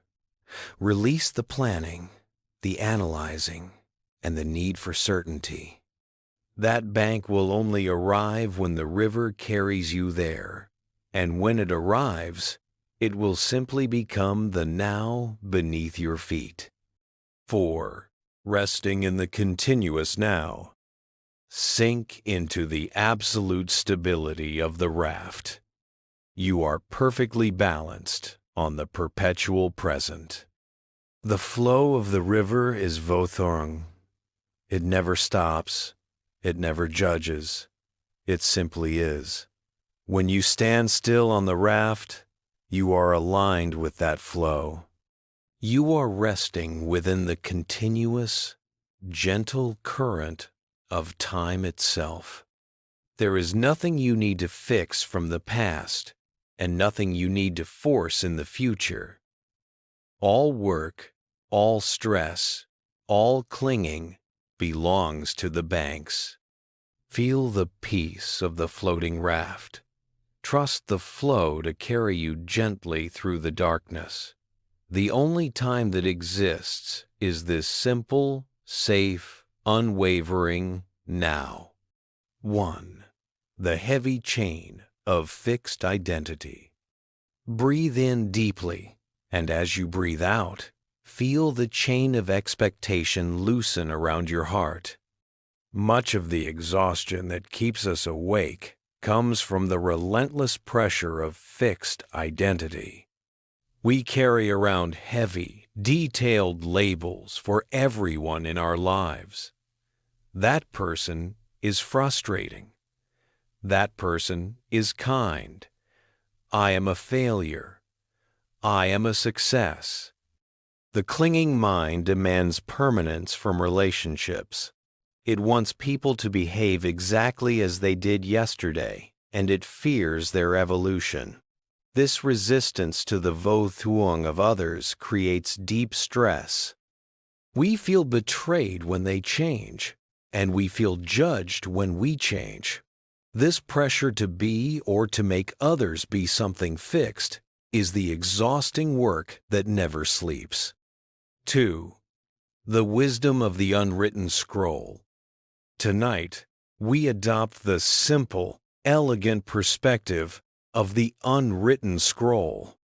Imagine every person in your life, your partner, your child, your colleague, and especially yourself, as a pristine, magnificent scroll of parchment. The ink that has already been placed on the scroll, the past actions, the known personality traits, is vo-thuong. It is fading, dissolving, and giving way to the new.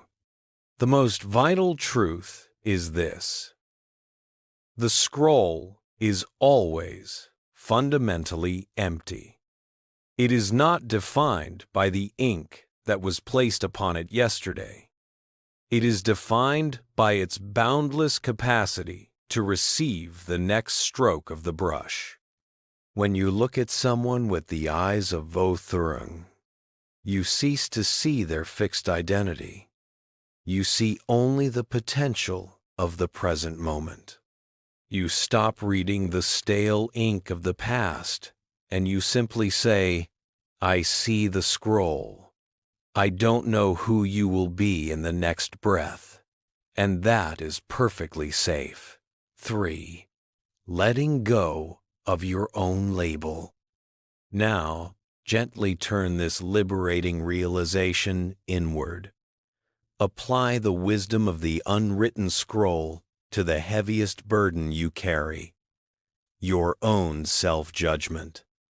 The internal critic that keeps you awake often uses the oldest, darkest ink on your scroll. It reminds you of failures, mistakes, and things you wish you had never done. It screams, you are permanently defined by this past mistake. This is a direct violation of vo-thuong. The person who made that mistake is gone. That self has been dissolved by countless breaths, countless moments of change. You are not defined by the ink you spilled. You are defined by the empty space that remains, ready to receive a new, gentler stroke. As you lie here, consciously sweep your inner gaze over your own scroll. Acknowledge the ink. Yes, I made that error. Then dissolve the ink, but that I has passed. I am the scroll itself, empty and renewed. 4. Resting in non-judgment. The ultimate rest we seek is the rest of non-judgment.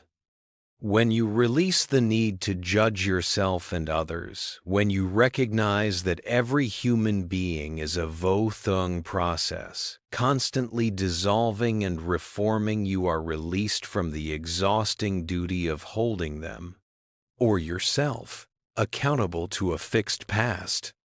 Feel the profound relief of not knowing. You do not need to know if the person you love will love you tomorrow. You do not need to know if the person you fear will judge you tomorrow.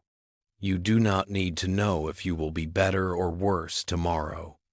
In the absence of judgment, there is only spacious acceptance. Let the vast, silent acceptance of the universe permeate your being. You are the unwritten scroll, perfectly empty, perfectly safe, perfectly ready to rest. In this vast acceptance, no thought can stick, and no anxiety can anchor you. Let the gentle emptiness carry you into the deep, healing darkness. 1. The fatigue of spiritual clinging. Rest deeply now. We have touched the foolishness of trying to freeze thoughts, bodies, and identities. But there is one final, subtle form of clinging that often keeps the spiritually minded awake: the desire for a permanent, perfect state of being. You might cling to the memory of a past meditation that felt profoundly peaceful, demanding that tonight's experience be the same. Or you might cling to the future idea of awakening, believing that once I am enlightened, all worry will stop. This desire to achieve a static, perfect state, be it deep sleep or liberation, is still a resistance to Vo Thuong. It is the mind's last, clever attempt to build a permanent home in a flowing world. This spiritual ambition, this craving for a better or fixed state, can be just as exhausting as the craving for money or success. 2. The wisdom of the dying flame. In the Buddhist teachings, the process of rebirth is explained using the image of a candle flame. Imagine the flame flickering gently above the wick. It seems like one single, continuous object, but in truth, the flame you see right now is not the same flame that existed a moment ago. The light and heat are instantly dissolving and instantly reforming. The flame is in a state of continuous dying and rebirth in every fraction of a second. The flame doesn't cling to its light. It doesn't try to be the same size or intensity as it was. It simply expresses the energy of the moment, trusting the fuel and the wick to allow its continuous transformation. 3. Applying the candle's truth to your awakening. Now, apply the truth of the reborn candle to your awareness tonight. Your wakefulness is not a failure. It is simply the current state of the flame, the intense awareness you feel, the soft hum of your mind. It is Vo Thuong. It is dissolving even now.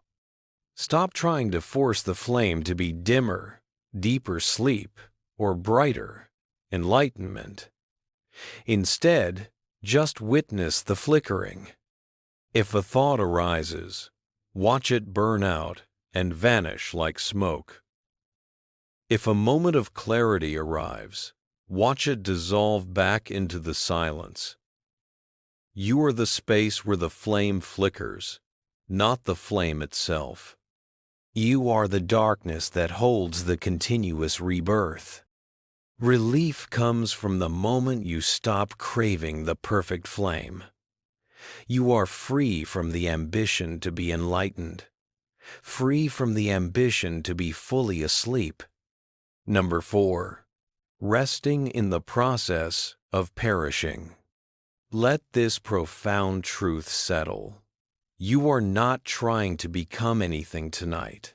You are simply allowing yourself to perish into the next moment.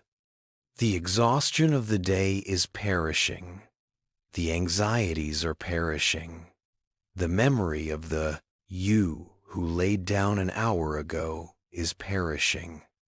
When you embrace the continuous dissolution of the flame, you find the deepest peace. This is the ultimate Vo Vi, non-striving. There is no destination, only the perfect, continuous flow of the present moment's demise and rebirth. Sink into the sweet, eternal darkness that holds the flickering light. You are safe in this continuous perishing. Rest now, trusting the perfect, unceasing change. 1. The clinging to absolute silence. As you lie in the quiet of the night, perhaps you hear a faint sound, the hum of traffic, the creaking of your home, or the subtle ringing in your ears. The clinging mind demands absolute silence as a precondition for rest. It creates a rigid boundary. This sound is acceptable. This sound is a distraction. It then fights the disruptive noise, generating tension in your shoulders, tightening your brow, and keeping your awareness sharp. This fighting is, once again, the futile resistance to the refusal to accept the temporary nature of noise. 2. The wisdom of the bell. Imagine yourself now in the heart of a deep, ancient, listening forest.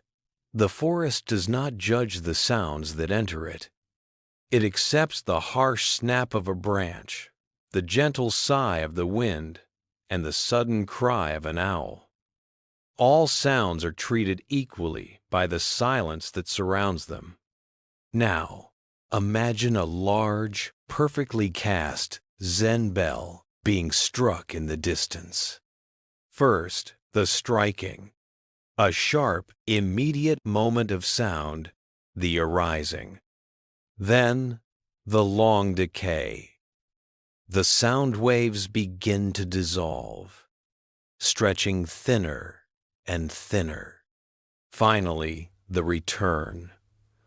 The sound doesn't die. It simply returns to the silence from which it came, seamlessly and without a struggle. This is the pure manifestation of in-sound. The noise is temporary. Its destination is always silence, and the journey is one continuous flow. We find peace not by stopping the bell, but by listening to the decay. 3. Listening to impermanence. Gently turn your awareness to any sound you hear now, the internal hum or an external rumble. Treat this sound as a bell. The moment the sound arrives, release your judgment. Do not label it annoying or distracting. Simply acknowledge its arising. Now, follow the sound into its dissolution. Don't wait for the next sound. Just listen to the tail end of the present one as it fades into the vast space of your awareness. If a sharp noise comes like a car horn, it is simply a very short, very loud bell. It arises quickly, and it returns to the silence quickly. It cannot stay. Your resistance is the only thing that gives it permanence. By accepting that all sound is destined to return to silence, you align yourself with the natural flow. You are resting in the one taste of sound and silence, realizing they are two sides of the same coin. 4. Resting in the deep silence. Let your entire being become the listening forest, spacious, non-reactive, and immensely patient. You are released from the job of policing the noise. Every sound that enters your awareness is merely a brief phenomenon, passing through the boundless, quiet space that you fundamentally are. Feel the profound relief of this acceptance. The sound of the world is not a barrier to your rest. It is the perfect reminder of change. Let the sounds come and go. Let the silence hold them. Rest now, surrounded by the peaceful knowledge that everything you hear is gracefully, inevitably returning home to the great, unmoving silence. Twit voi. Chung ta se tiep tuk voi fun tun by 9 updung tri tue vo tuang vau hai trang tai kam sukan ban net kur kong mui. Kodao dukkha va hanfuk sukha. Chungta se hok kach buong bo. Subam view vao niem vui va su hang ku vai noi dao. Tim tai su on din tong quan bin. Doi ho zong sen. Zu vol fuang, guhan fuk va ko dao. The Twin Flowers. The Impermanence of Pleasure and Pain. American English. Narration style. The voice is gentle yet authoritative, guiding the listener toward a state of emotional balance and acceptance. 1. The exhausting pursuit of the unchanging sun. Lie still now and observe the deepest desires that still flicker in your mind. When we experience pleasure, a perfect moment, a feeling of love, a success, the clinging mind treats it like the unchanging sun. It says, I must capture this. This feeling must last forever. We grasp at it, and this very grasping creates the subtle tension that keeps us from resting. Conversely, when we experience pain, an ache, a disappointment, or deep sadness, we treat it like a permanent stain. We fight it, push it away, and desperately demand its immediate removal. This chase, the endless pursuit of permanent pleasure, and the fierce resistance to temporary pain, is the definition of suffering in the Dharma. It is the refusal to accept the anicca of all feeling tones. This pursuit is fundamentally exhausting and prevents the necessary surrender into rest. 2. The wisdom of the twin flowers. Tonight, we see all feeling tones as the twin flowers growing on the same vine of existence. On one side blooms the radiant flower of pleasure. It is beautiful, sweet, and mesmerizing. On the other side blooms the quiet, perhaps thorny, flower of pain. The key to rest is recognizing this truth. Both flowers are. Both are destined to bloom fully and then gracefully fade, and both draw nourishment from the same single, continuous vine of life. The moment you realize that the flower of pleasure is temporary, you are released from the desperation to hold it. You can simply admire its beauty in the now, knowing it will pass.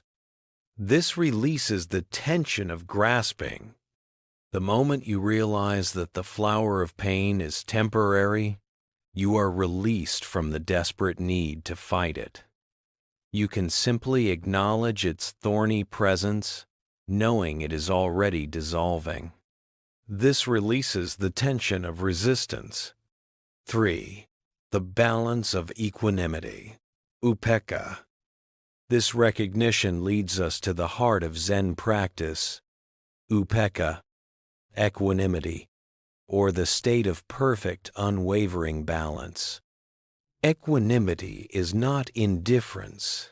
It is the ultimate form of spacious acceptance.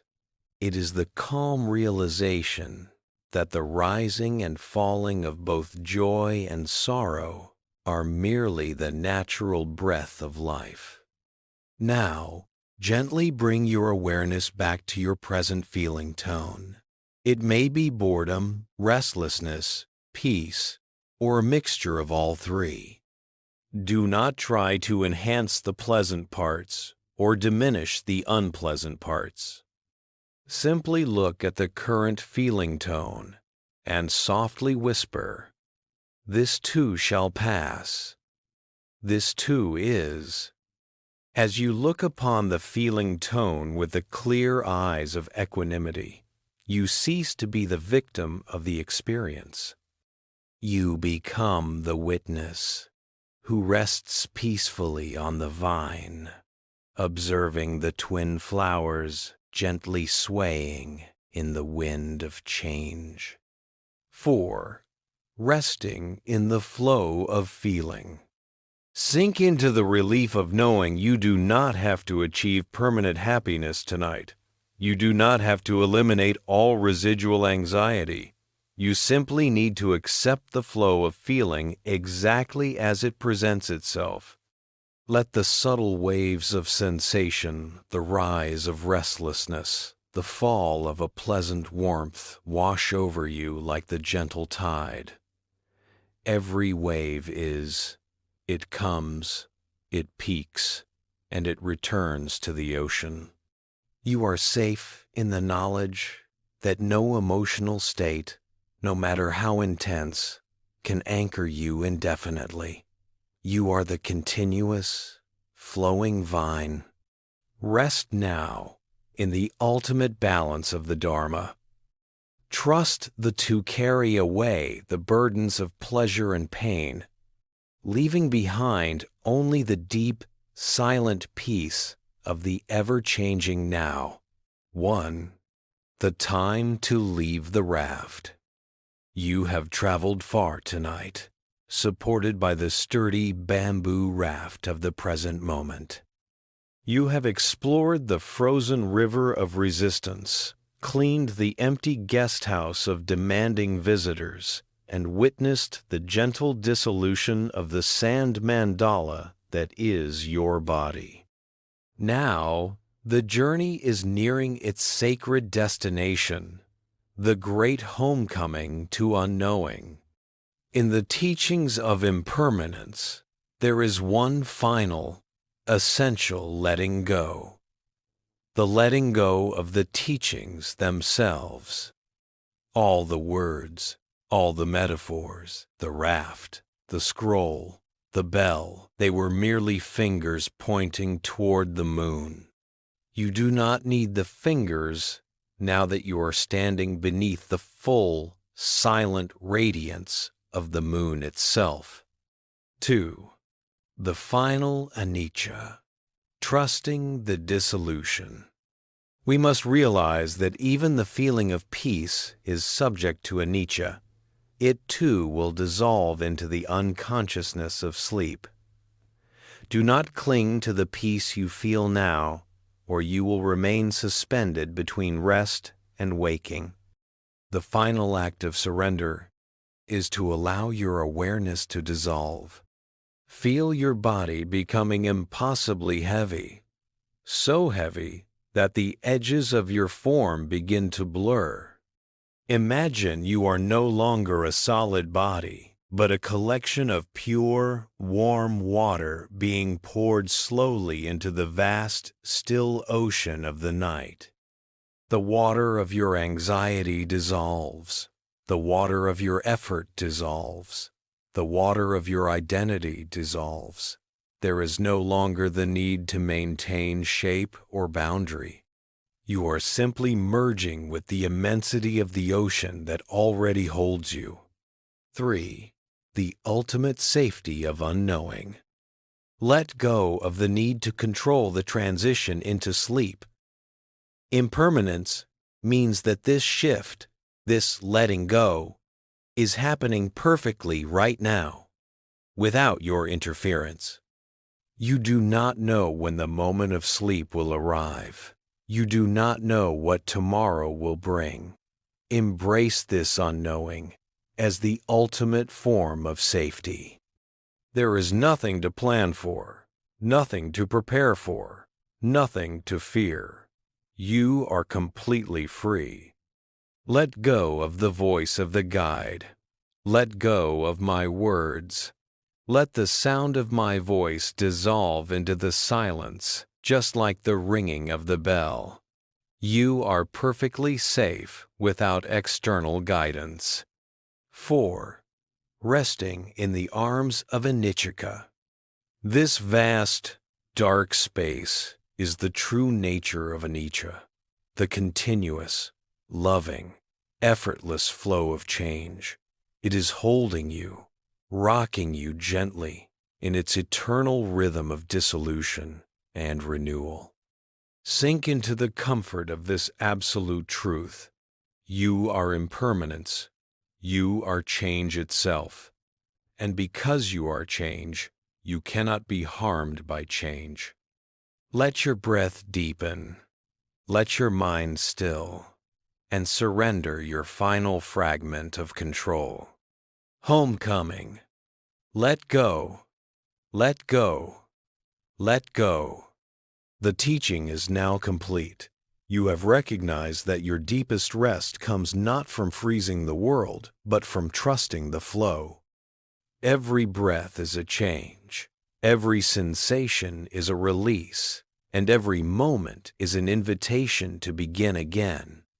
The great dark ocean of the night holds the certainty of change, and in that certainty there is absolute peace. Let your consciousness dissolve fully now into the seamless silence. The effort is over. The striving is done. You are safe in the embrace of impermanence. Sleep well.